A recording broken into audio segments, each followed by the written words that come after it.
ارشاد فرمایا وما ارسلنا من رسول الا لیطاع باذن اللہ،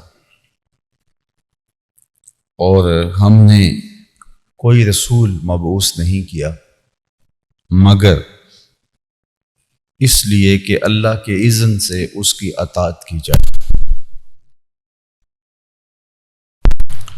رسول کی بعثت کا مقصد اطاعت ہے، فرما برداری ہے، کہ اس کے حکم کو مانا جائے، چونکہ رسول اللہ کے حکم کو ماننا اللہ کے حکم کو ماننا ہے۔ اور کوئی یہ چاہے کہ میں رسول کریم صلی اللہ علیہ وآلہ وسلم کی اطاعت اور فرما برداری کے بغیر خدا تک پہنچ جاؤں تو یہ ممکن ہی نہیں ہے۔ خلاف پیمبر کسے را گزید، ہرگز نہ خواہد بمنزل رسید۔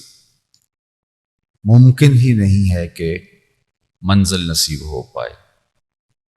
تو رسول کی بعثت کا مقصد یہی ہے کہ ان کی اطاعت کی جائے، ان کی فرما برداری کی جائے، ان کی بات مانی جائے۔ تو رسول کو ماننا یہ بھی لازم ہے اور رسول کی ماننا یہ بھی لازم ہے۔ اتباع، فرما برداری کرنا، ان کے بتائے ہوئے طریق کو اختیار کرنا، ان کے احکام پر عمل پیرا ہونا۔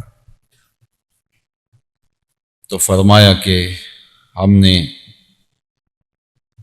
کوئی رسول نہیں بھیجا مگر اس کی بعثت کا مقصود یہی تھا کہ اللہ کے اذن سے رسول کی اتباع کی جائے۔ پھر اس کے بعد ایک واقعہ کو بیان فرمایا اور اہل ایمان کو ایک راستہ دیا۔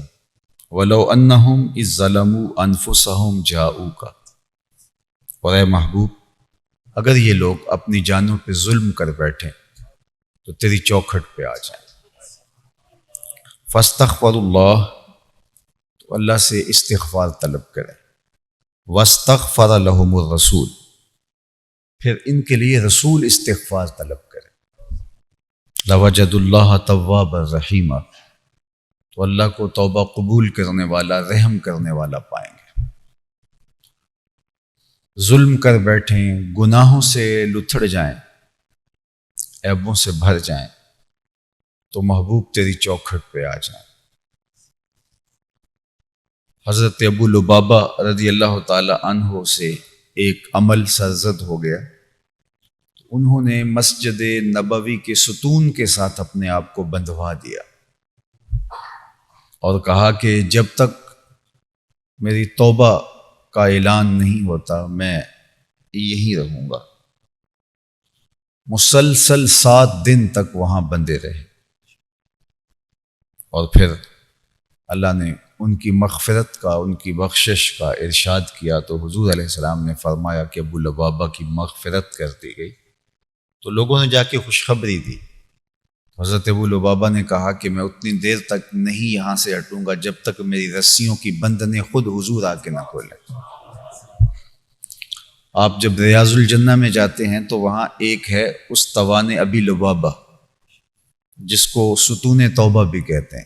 وہاں آرزو ہوتی ہے کہ 2 نوافل پڑھ لیں، یہ وہی جگہ ہے۔ اسی جگہ کھجور کا وہ تنا تھا جس کے ساتھ حضرت ابو لبابہ نے اپنے آپ کو بندھوا لیا تھا۔ تو صحابہ سے جب بھی کوئی ایسا عمل ہوتا تو وہ حضور کی چوکھٹ پہ آتے۔ بخشش تو اللہ سے طلب کرنی ہے، لیکن حضور کی خدمت میں حاضر ہونے کا سبق اور سلیقہ میرے رب نے ہی تو دیا ہے۔ ذرا غور کر لیجئے قرآن مجید کے کلمات پہ، وَلَوْ أَنَّهُمْ إِذ ظَلَمُوا أَنفُسَهُمْ، اگر وہ اپنی جانوں پہ ظلم کر بیٹھیں، جَاءُوكَ، محبوب تیری چوکھٹ پہ آ جائیں۔ فَاسْتَغْفَرُوا اللَّهَ، اور اللہ سے استغفار طلب کریں۔ وَاسْتَغْفَرَ لَهُمُ الرَّسُولُ، پھر محبوب تو ان کی سفارش کر دے۔ لَوَجَدُوا اللَّهَ تَوَّابًا رَحِيمًا، تو اللہ کو توبہ قبول کرنے والا، رحم کرنے والا پائیں گے۔ میرے شہر کے ایک شاعر نے اس کا ترجمہ اپنے لہجے میں بڑے خوبصورت انداز میں کیا۔ مجرم ہو تو منہ اشکوں سے دھوتے چلے آؤ، مجرم ہو تو منہ اشکوں سے دھوتے چلے آؤ، آؤ در تواب پہ روتے چلے آؤ۔ قرآن میں مذکور ہے بخشش کا طریقہ، سرکار کی دہلیز سے ہوتے چلے آؤ۔ تو کہا اذ ظلموا انفسہم، اگر اپنی جانوں پہ ظلم کر بیٹھے تو محبوب تیری چوکھٹ پہ آ جائیں، اللہ کو توبہ قبول کرنے والا اور رحیم پائیں گے۔ علماء نے لکھا کہ یہ حکم حضور کی حیات طیبہ میں بھی نافذ العمل تھا، اور حضور کے وصال کے بعد بھی یہ امت کے لیے راستہ موجود ہے کہ وہ حضور کی چوکھٹ پہ چلے جائیں اور اپنے گناہوں کی معافی طلب کریں رب سے، اور حضور سے سفارش طلب کریں، حضور سے شفاعت کے طالب ہوں۔ جب آقا کریم علیہ السلام کا وصال ہوا تو ایک صاحب آئے دور سے، عرابی دیہاتی، اور حضور کے روضے پہ کھڑے ہو کر کے انہوں نے فریاد کی۔ سب سے پہلے اس آیت کریمہ کی تلاوت کی، اور پھر انہوں نے کہا کہ حضور، میں نے اللہ کا حکم سنا ہے کہ اگر اپنی جانوں پہ ظلم کر بیٹھو تو آپ کی چوکھٹ پہ آؤ، تو میں اس حکم کی تعمیل کے لیے آپ کے در اقدس پہ حاضر ہوا ہوں۔ پھر انہوں نے کچھ اشعار پڑھے، قصیدۃ العرابی کے نام سے وہ اشعار معروف ہیں، اور انہوں نے کہا کہ یا خیر من دفنت فی الترب اعظمہ فتاب من طیبہن القاء والاقم، نفسی فداء لقبر انت ساکنہ فیہ العفاف وفیہ الجود والکرم، انت الحبیب الذی ترجى شفاعتہ عند الصراط اذا ما زلت القدم۔ قصیدہ لمبا ہے، لفظوں کا کچھ فرق ہے۔ گنبد خضرا اور مواجہ انور پہ آپ کی حاضری ہوتی ہے تو حضور علیہ السلام پر جب آپ سلام پیش کرتے ہیں تو جو دو ستون ہیں ان ستونوں پر وہ شعر آج بھی لکھے ہوئے ہیں۔ بہت ساری تبدیلیاں وہاں ہوئیں ترک حکومت کے خاتمے کے بعد، لیکن یہ شعر آج بھی، آپ مواجہ شریف کی تصویر ہو آپ کے پاس تو اس کو کلوز کر کے دیکھ لیں، تو صرف اس میں تھوڑا سا ایک حرف کا فرق ہے، مفہوم وہی ہے۔ جو میں نے تصویر کلوز کر کے دیکھا تو وہاں یہ لفظ ہیں یا خیر من دفنت القاء اعظمہ، اور یہ جو قصیدہ عرابی کتب میں ملتا ہے تو اس میں یہ لفظ ہیں یا خیر من دفنت فی الترب اعظمہ، ایک ہی مفہوم ہے کہ اے وہ مقدس ہستی جو اس پاکیزہ خاک میں آسودہ خاک ہے۔ اللہ اکبر۔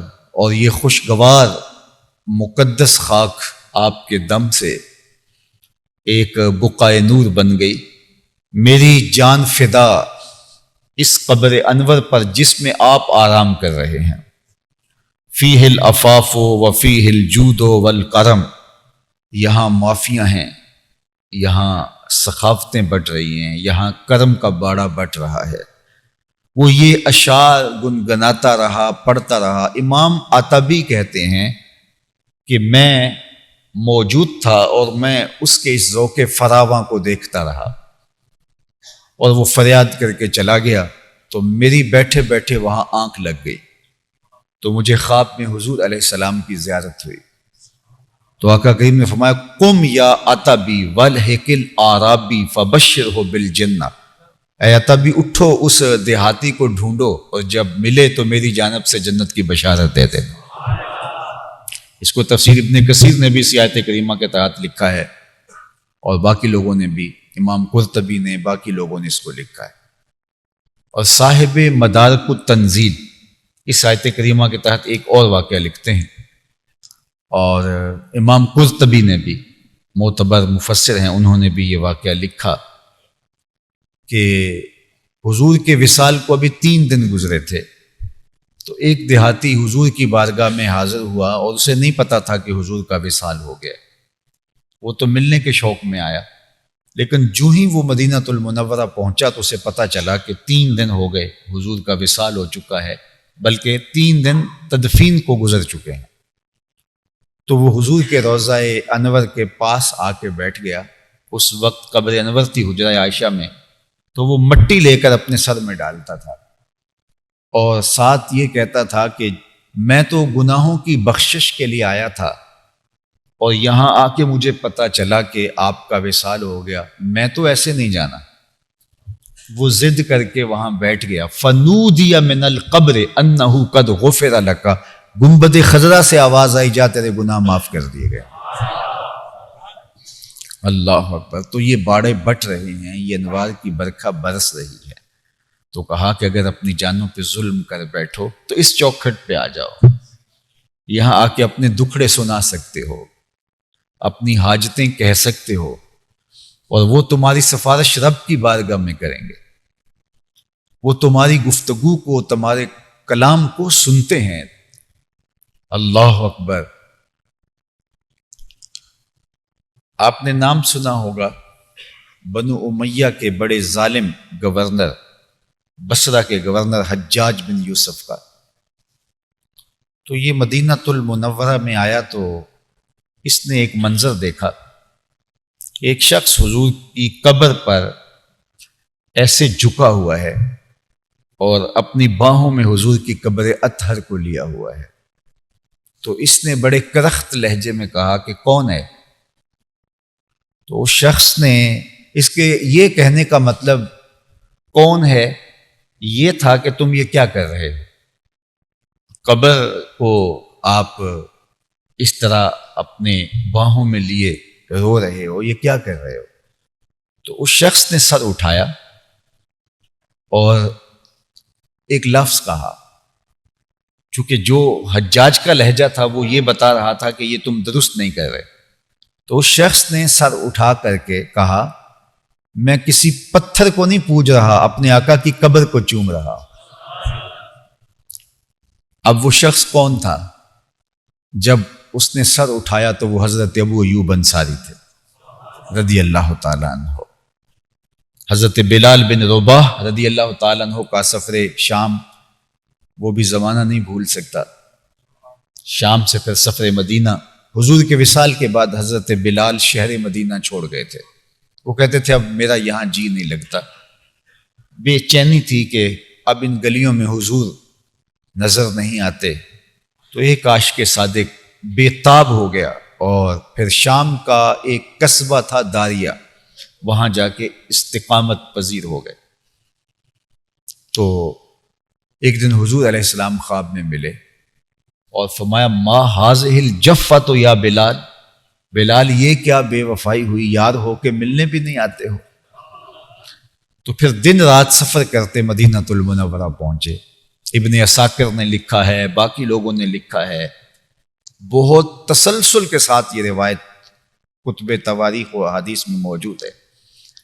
تو حضرت بلال آئے اور آگے لفظ سنیے، وَمَرَغَ وَجْهَهُ عَلَى قَبْرِ رسول اللہ صلی اللہ علیہ وسلم، اپنے رخساروں کو حضور کی قبر کی مٹی کے ساتھ مل رہے اور آنکھوں سے چھم چھم آنسو برس رہے۔ اور جب لوگوں کو یہ پتہ چلا کہ بلال آئے ہیں تو لوگ جمع ہونا شروع ہو گئے۔ ایک مدت کے بعد بلال حبشی واپس آئے اور مدینے کی گلیوں میں بھیڑ ہو گئی، لوگ مسجد کا رخ کرنے لگے۔ حسنین کریمین کو پتہ چلا کہ بلال آئے ہیں تو وہ بھی آئے۔ مسجد نبی میں حضرت بلال موجود تھے تو انہوں نے ایک عجیب سی سفارش کر دی کہ یا عم، اے ہمارے چچا، حضور کے زمانے میں جو تو اذان کہا کرتا تھا سننے کے لیے کان ترس گئے ہیں، وہ اذان دوبارہ سننا چاہ رہے ہیں۔ تو حضرت بلال حبشی نے کہا، روایت میں آتا ہے کہ دونوں کے سر اپنے کندھوں کے درمیان اپنے بازوؤں میں اپنی بغلوں میں لیے اور روئے اور کہا کہ میں تمہاری بات ٹال نہیں سکتا لیکن میرے میں ہمت نہیں ہے، اس لیے کہ جب میں شہادتین پہ پہنچتا تھا تو سامنے حضور کا چہرہ ہوتا تھا، آج قبر رسول ہے۔ تو انہوں نے کہا کہ نہیں، آپ وہ اذان سنائیے گا۔ تو حضرت بلال حبشی نے اذان شروع کی، تو جوں آواز بلند ہوتی چلی جا رہی تھی تو مدینے میں ایسے جیسے راشا طاری ہو گئے، حتیٰ کہ پردہ نشین عورتیں بھی گھروں سے نکل آئیں، اور جوں آواز بلند ہوتی چلی جا رہی ہے دلوں میں دل دہلتے چلے جا رہے ہیں، ذرا ٹھہر جا مؤذن میرا دل لرز رہا ہے، کہیں کعبہ گر نہ جائے تیری شوق مست اذان سے۔ اور اقبال نے کہا کہ اذان ازل سے تیرے عشق کا ترانہ بنی، نماز تو اس کی دید کا ایک بہانہ بنی، ادائے دید سراپا نیاز تھی تیری، کسی کو دیکھتے رہنا نماز تھی تیری۔ تو جب شہادتین پہ پہنچے اور اشہد ان محمد رسول اللہ کہا تو حضرت بلال حبشی گوارہ نہ کر پائے اور بے ہوش ہو کے گر گئے، کیونکہ جب یہ کلمات ان کے لبوں پہ ہوتے تھے تو رخ محبوب سامنے ہوتا تھا۔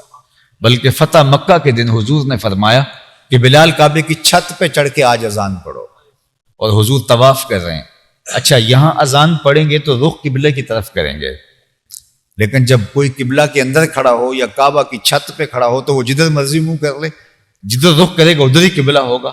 اب حضور طواف کر رہے تھے اور بلال اذان دینے لگے، جدھر جدھر حضور گھومتے تھے بلال حبشی بھی ساتھ گھومتے چلے جاتے۔ اذان ازل سے تیرے عشق کا ترانہ بنی، نماز تو اس کی دید کا ایک بہانہ بنی، ادائے دید سراپا نیاز تھی تیری، کسی کو دیکھتے رہنا نماز تھی تیری۔ اللہ اکبر۔ آئیے میں تمہیں حضرت بلال بن رباح کی کہانی تو رکھی، اب حضرت بلال بن حارث کی کہانی بھی رکھتا ہوں۔ حضرت بلال حبشی رضی اللہ تعالی عنہ کے والد گرامی رباح ہیں، تو اس لیے بلال بن رباح انہیں کہا جاتا ہے، اور دوسرے صحابی ہیں بلال بن حارث رضی اللہ تعالی عنہ۔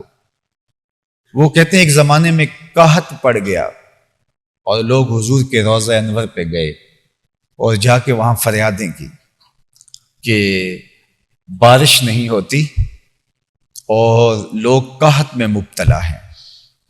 تو حضرت بلال بن حارث فرماتے ہیں کہ مجھے خواب میں حضور کی زیارت نصیب ہوئی، اور آقا کریم علیہ السلام نے فرمایا کہ عمر سے کہو کہ لوگوں پر نرمی کرے، تو لوگوں کے اوپر ذرا نرمی کرے، جو سختی زیادہ کر رکھی ہے اس کو تھوڑا کم کرے۔ اور پھر اس کے بعد اتنی بارش برسی کہ جو جانور تھے وہ فربا ہو گئے، اور مسجد نبوی کے طرف میں گھاس اگائی، اور ایک زمانے میں بارش نہیں ہو رہی تھی تو لوگ سیدہ عائشہ رضی اللہ تعالیٰ عنہ کے پاس آئے، یہ بھی کتب حدیث میں موجود ہے، تو کہا کہ بارش نہیں ہو رہی، کہا تم ایسا کرو کہ حضور کے حجرہ انور اور حضور کی قبر کے درمیان یہ جو چھت ہے حجرہ انور کی، آسمان کے اور حضور کی قبر انور کے درمیان، اس میں چھوٹا سا سوراخ کر دو، جب آسمان حضور کی قبر کو دیکھے گا کھل کے برسے گا۔ اور پھر ایسا ہی کیا گیا اور خوب بارش ہوئی۔ آپ نے اگر گنبد خضرا کو بغور مطالعہ کیا ہو تو اس کے اوپر ایک سوراخ موجود ہے جس کو کور کیا ہوا ہے، یہ اسی جگہ پر اسی نشان پر ہے۔ جب گنبد خضرا تعمیر کیا گیا تو اس سوراخ کو بند نہیں کیا گیا تھا، لیکن اس کو کور کیا گیا، لیکن وہ نشان ضرور رکھا گیا تاکہ پتہ چلے کہ یہ وہی نشان ہے جہاں ام المومنین سیدہ عائشہ رضی اللہ تعالی عنہا نے سوراخ کرنے کا کہا۔ تو کہا اگر اپنی جانوں پہ ظلم کر بیٹھو تو میرے محبوب کی چوکھٹ پہ آ جاؤ اور اللہ سے استغفار طلب کرو، پھر رسول کریم تمہارے لیے استغفار طلب کریں گے۔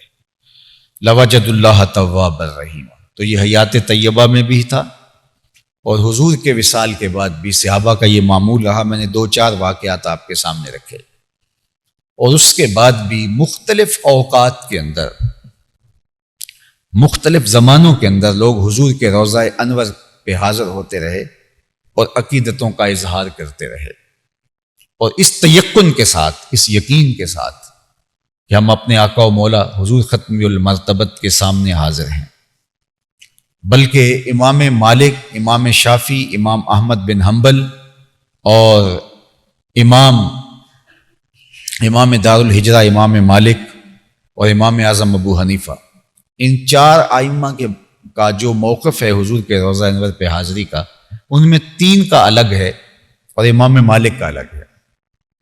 اللہ اکبر. امام مالک باقی 3 ائمہ کہتے ہیں اگر کوئی حضور کے روضے پہ جائے تو یہ کہے کہ میں حضور کے روضے پہ جا رہا ہوں، پلٹ کے آئے تو یہ کہے کہ میں حضور کے روضے سے ہو کے آیا ہوں. لیکن امام مالک کہتے ہیں اگر کوئی حضور کے روضے پہ جائے تو واپس آ کے یہ نہ کہے کہ میں حضور کے روضے سے ہو کے آیا ہوں، بلکہ کہے میں حضور سے مل کے آیا ہوں. اللہ اکبر. چونکہ امام مالک کا ایک اپنا انداز تھا اور انداز محبت. 40 سال تک امام مالک نے حضور کے روضہ اقدس کے قریب بیٹھ کے درس حدیث دیا ہے. 40 سال. اور 40 سال میں ایک بار بھی ایسا نہیں ہوا کہ حدیث کی کتاب کے ورق کے پلٹنے کی آواز بھی پیدا ہونے. ایک یہ ادب ہے اس چوکھٹ کا. یہ جو کل واقعہ وہاں ہوا ہے یہ سوائے جہالت کے اور کچھ نہیں ہے. حضور کے روضہ اقدس اور حضور کی بارگاہ کا پاس ہی نہیں رکھا گیا. میرے پاس میرے گھر میں میرا مہمان آئے، وہ اچھا ہو برا ہو گندا ہو میلا ہو چور ہو ڈاکو ہو لٹیرا ہو، لیکن میرے گھر میں آئے تو میں اجازت نہیں دیتا کہ کوئی میرے مہمان کی توہین کرے. یار وہ تو رسول اللہ کے مہمان تھے. تو یہ کس نے حق دیا ہے کہ اس طرح کیا جائے؟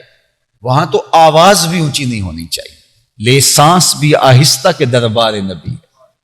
یہ حضور علیہ السلام کی بارگاہ ہے. یہ جو رویے ہمارے پیدا ہو گئے ہیں اور ہم ہر جگہ پہ انہی رویوں کے ساتھ زندگی گزار رہے ہوتے ہیں. بازار کی زندگی اور ہے، مسجد کی زندگی اور ہے، نماز کے اندر کی حالت اور ہے، نماز کے باہر کی حالت اور ہے، گھر کی کیفیت اور ہے، گلی محلے کی کیفیت اور ہے، انتخابی جلسے کی کیفیت اور ہے.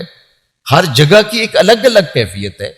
اور وہ بارگاہ، اس بارگاہ میں یہ انداز اور یہ رویہ یہ بالکل قابل مذمت ہے.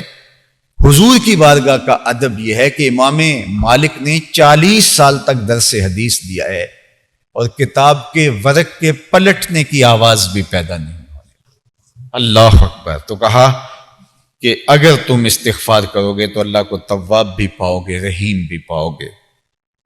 اور پھر ارشاد فرمایا فلا وربک لا یؤمنون حتی یحکموک فیما شجر بینہم ثم لا یجدوا فی انفسہم حرجا مما قضیت ویسلموا تسلیما. اے محبوب مجھے تیرے رب کی قسم. یار ذرا قرآن مجید کا اسلوب ملاحظہ کیجئے. رب رب ہو کے کہہ رہا ہے مجھے تیرے رب کی قسم. رب نے یہ نہیں کہا مجھے کعبے کے رب کی قسم، مجھے عرش کے رب قسم. یہ بھی نہیں کہا مجھے میری قسم، کہا مجھے تیرا ہونے کی قسم. ذرا انداز دیکھیے. تو رب مصطفیٰ کا رب ہونے پہ ناز کرتا ہے، ہم امتی ہونے پہ ناز کیوں نہ کریں؟ یہ ہمارا فخر ہے کہ ہم حضور کے غلام ٹھہرے.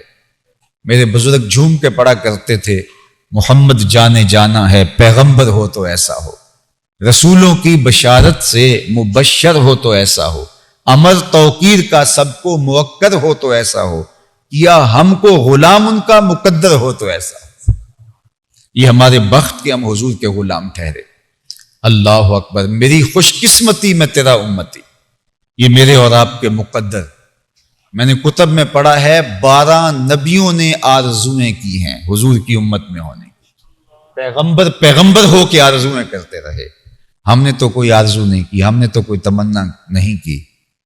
آنکھ کھولی آغوش مادر میں ہمارے والد صاحب مسجد سے مولانا کو بلا لائے، انہوں نے کان میں آ کے مبارک دی. مبارک ہو تو حضور کا غلام بن کے آ رہا ہے. اللہ اکبر. تو کہا فلا وربک، محبوب مجھے تیرے رب کی قسم، لا یؤمنون حتی یحکموک فیما شجر بینہم. اتنی دیر تک کوئی مومن نہیں ہو سکتا جب تک اپنے فیصلوں میں تجھے حاکم نہ مان لے. واقعہ اس طرح ہوا کہ پہاڑی فراز سے بلندی سے ایک پانی کا نالا اترتا تھا. جب بارش ہوتی تو وہاں پانی آتا تو حضرت زبیر رضی اللہ تعالی عنہ کے کھیت پہلے آتے تھے جو حضور کی پھپھی کے بیٹے تھے. اس کے بعد ایک انصاری کا کھیت تھا. تو ظاہر ہے جس کا اوپر کھیت ہے وہ پہلے پانی لگاتا. ان کا اصرار تھا تو معاملہ حضور تک پہنچا. تو آقا کریم علیہ السلام نے حکم دیا کہ پہلے حضرت زبیر اس کو سیراب کر لیں گے اور اس کے بعد پھر جو وہ انصاری ہے اس کے لیے پانی چھوڑ دیں گے۔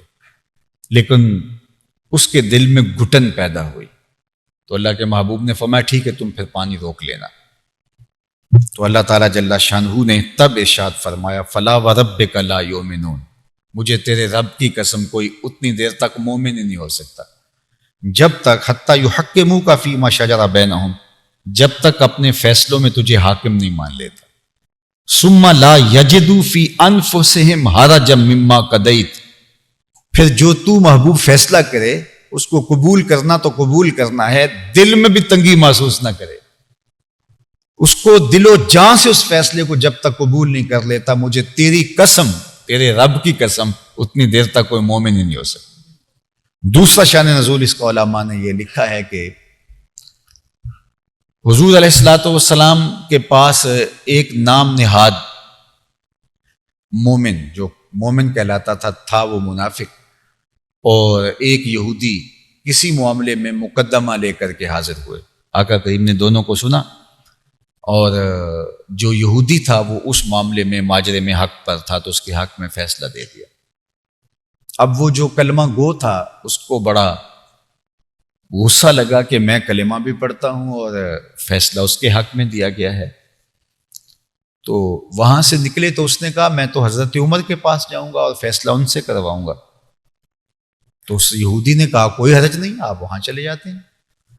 تو حضرت عمر رضی اللہ تعالیٰ عنہ کا جا کے دروازہ کھٹکھٹایا تو وہ باہر آئے، پوچھا خیر ہے؟ تو اس نے کہا کہ میں مسلمان ہوں۔ پہلے بتایا کہ حضرت عمر کافروں کے بارے میں بڑے سخت ہیں، تو جب یہ سنیں گے کہ میں مسلمان ہوں تو ان کا دل میری طرف جھک جائے گا۔ تو بات سنانے سے قبل اس نے کہا میں مسلمان ہوں، کلمہ گو ہوں، اور یہ صاحب یہودی ہیں، ہمارا تناؤ ہو گیا ہے اور اس طرح معاملہ ہوا ہے۔ تو اس نے ساری بات سنائی تو اس یہودی سے پوچھا ہاں تم بتاؤ۔ اس نے کہا میں صرف ایک ہی بات بتانا چاہتا ہوں، اس مقدمے کا فیصلہ اللہ کے رسول میرے حق میں کر چکے ہیں۔ حضرت عمر نے اس نام نہاد کلمہ گو کی طرف دیکھا اور کہا واقعہ یہ سچ کہہ رہے؟ اس نے کہا جی وہ میں آپ کے پاس آیا ہوں۔ تو حضرت عمر اندر چلے گئے، جب واپس آئے تو ہاتھ میں تلوار تھی اور اس منافق کی گردن کاٹتے ہوئے تاریخ ساز جملہ کہا ہاکذا عقدی لمن لم یرض بقضاء اللہ ورسولہ، جو اللہ اور اس کے رسول کے فیصلے کو قبول نہیں کرتا عمر کی تلوار اس کا ایسے ہی فیصلہ کرتی۔ اب ایک شخص قتل ہو گیا اور مدینہ تو رسول میں ہوا، اور وہ کلمہ گو بھی تھا، اس کے رشتہ دار بھی وہاں رہتے تھے۔ وہ باقاعدہ ایک احتجاجی جلوس لے کر حضور کی خدمت میں چلے گئے کہ عمر نے ایک مومن کو قتل کر دیا ہے۔ تو آقا کریم نے فرمایا بلاؤ تو صحیح، عمر کو پوچھتے ہیں ماجرا کیا ہوا۔ تو حضرت عمر رضی اللہ تعالیٰ عنہ کو پیغام دیا گیا اور وہ حضور کی بارگاہ میں اس مقدمے کے حوالے سے پیش ہوئے۔ اس سے قبل کہ حضرت عمر جا کے اپنی کوئی صفائی پیش کرتے، جبریل پہلے آ گئے تھے، اور یہ آیت کریمہ تب اتری فلا وربک، محبوب مجھے تیرے رب کی قسم۔ یہ تو کہتے ہیں نا مومن کو قتل کیا، لا یؤمنون حتی یحکموک فیما شجر بینہم، جب تک تیرے فیصلوں، تیرے معاملات کو لوگ یوں تسلیم نہیں کرتے کہ تجھے فیصلوں میں حاکم نہیں مانتے، مومن ہی نہیں ہو سکتے۔ اور پھر جو فیصلہ محبوب تو کرے، کسی اور عدالت میں جانا تو دور کی بات ہے، ثم لا یجدوا فی انفسہم حرجا مما قضیت، اور محبوب جو تو فیصلہ کرے اس کے بارے دل کے کسی گوشے کے اندر گھٹن تک نہ ہو۔ اللہ اکبر۔ پھر فرمایا وَيُسَلِّمُوا تَسْلِيمًا، اور اس کو تسلیم کرنے کا جو حق ہے جب تک وہ ادا نہیں کریں گے، مجھے قسم ہے تیرے رب کی، ایسا شخص مومن ہی نہیں ہو سکتا۔ یہ کیفیت اگر نصیب نہیں ہو سکتی تو یہ ہے، یہ جڑی ہوئی ہے اس چیز سے جہاں سے آغاز ہوا تھا وَمَا أَرْسَلْنَا مِن رَسُولٍ إِلَّا لِيُطَاعَ بِإِذْنِ اللَّهِ، ہم نے رسولوں کو بھیجا اس لیے کہ ان کی اطاعت کی جائے۔ اور اطاعت اس درجے کی، اس کی تفصیل یہ ہے کہ نبی فیصلہ کر دیں تو فیصلے کو قبول کرنا تو قبول کیا ہی جاتا ہے، آدھی رات اٹھ کے عدالت بھی فیصلہ کر دے تو قبول کرنا ہی پڑتا ہے، دل مانے یا نہ مانے تو قبول تو کرنا ہی پڑتا ہے۔ لیکن نبی کا فیصلہ دل اگر مانتا نہیں ہے تو رب کہتا ہے کہ وہ مومن ہی نہیں ہے، اس لیے کہ نبی کا فیصلہ جو ہے وہ حق پر ہوگا، 100% حق پر مشتمل ہوگا۔ اس لیے اگر دل میں معمولی خلش بھی پیدا ہو گئی تو اللہ نے کہا محبوب مجھے تیرے رب کی قسم کے بندہ مومن ہی نہیں ہو سکتا۔ اللہ اکبر۔ تو یہ ہے حضور علیہ السلام کی بارگاہ کے ادب کا عالم اور اس چوکھٹ کی تکریم کا عالم کہ اپنی زندگی کو یوں ان کی دہلیز پہ کھڑا کر دیا جائے اور ان کی دہلیز پہ یوں حاضر کر دیا جائے۔ اگر سینے میں اتباع کا جذبہ یہاں تک پیدا نہیں ہوتا اور نبی علیہ السلام کے ساتھ محبت اس درجے تک نہیں جاتی تو پھر سمجھ لو کہ ایمان کا کھاتا ختم ہو چکا ہے۔ اسی طرح آج بھی علماء نے اس آیت کریمہ کی تفسیر میں لکھا کہ حضور علیہ السلام کی احادیث مبارکہ، حضور علیہ السلام کی مکمل اتباع کا جذبہ اسی لیول کا ہونا چاہیے۔ جہاں حضور کی بات آ جائے وہاں سلسلے جو ہیں وہ ادب کے تمہارے رویوں سے ٹپکتے دکھائی دیں۔ اور وہ کیا کسی نے کہا تھا کہ جب حضور کی بات آئے تو سر تسلیم خم کر دیں، پیش مصطفیٰ سر تسلیم خم ہے، وہاں پھر توجیہ اور وہاں تعویل اور وہاں یہ کہا جائے کہ یہ بات عقل میں سمجھ میں نہیں آتی، عقل قربان کن بپیش مصطفیٰ، تو اس کو دل سے، اس کو جان سے قبول نہ کیا جائے۔ جب شریعت بیضا کے اندر حضور کی اطاعت اس لیول پہ پہنچ جاتی ہے تو پھر ایمان کی حلاوت، ایمان کی لذت اور ایمان کا نور نصیب ہوتا ہے۔ وہ تشکیک کے ابہام کے زندگی کسی اور کام کی نہیں ہوتی۔ اللہ تعالیٰ جل شانہ کی بارگاہ میں دعا ہے کہ اللہ ہمیں اس لیول کا ایمان نصیب فرمائے اور ہمیں حضور کی محبت، حضور کا پیار روحوں تک اتار دے، اور یہ آخری جمعہ جو اللہ نے زندگی میں ایک بار پھر نصیب کیا، بار بار زندگی میں نصیب فرماتا رہے۔ اللہم صلی علی سیدنا و مولانا محمد معدن الجود والکرم، اللہم یا ارحم الراحمین ارحم احوالنا، اللہم اغفر ذنوبنا واستر عیوبنا وقلب قلوبنا ونور قبورنا وسہل مرادنا ویسر امورنا، اللہم اغفر لنا ولوالدینا ولمشائخنا ولاساتذتنا ولتلامذتنا ولمن لہ حق علینا ولجمیع امت سید الانبیاء والمرسلین۔ اللہ ماہ سیام کی برکتیں روحوں میں جذب فرما دے، ہمارے من میں چراغاں کر دے، ہمارے صغائر کبائر معاف فرمائے، ہماری خطاؤں سے درگزر فرما۔ اللہ یہ مہینہ نصیب کیا بار بار زندگی میں مقسوم کرنا۔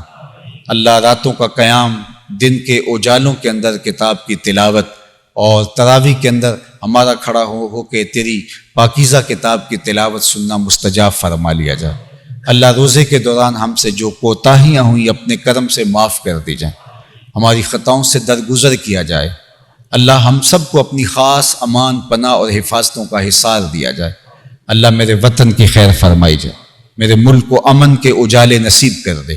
اللہ صالح معاشرت کی تشکیل کی کوئی صورت پیدا فرما دے۔ اللہ میرے ملک کو معیشت کا جمال عطا فرما۔ اللہ میرے وطن کے باسیوں کی خیر فرما، شہروں، دیہاتوں، گوٹھوں، صحراؤں اور دریاؤں کی خیر فرما، پاک فوج کی خیر فرما، اس وطن کے محافظوں کی حفاظت فرما، سرحدات پہ جو کھڑے ڈٹے ہیں اللہ اپنے کرم سے ان کی مدد فرما۔ اللہ جو نظریاتی سرحدات پہ اس ملک کا پہرا دے رہے ہیں اللہ ان علماء حق کی حفاظت فرما اور اپنی خاص کرم نوازیاں ہم سب کی زندگیوں میں اتار دے۔ دنیا، دین، آخرت، معاش اور معاشرت کا نور عطا فرما۔ میرے وطن کو صالح، پاکیزہ، نیک قیادت نصیب فرما۔ وصلی اللہ تعالی علی النبی الامین وآلہ واصحابہ اجمعین برحمتک یا ارحم الراحمین۔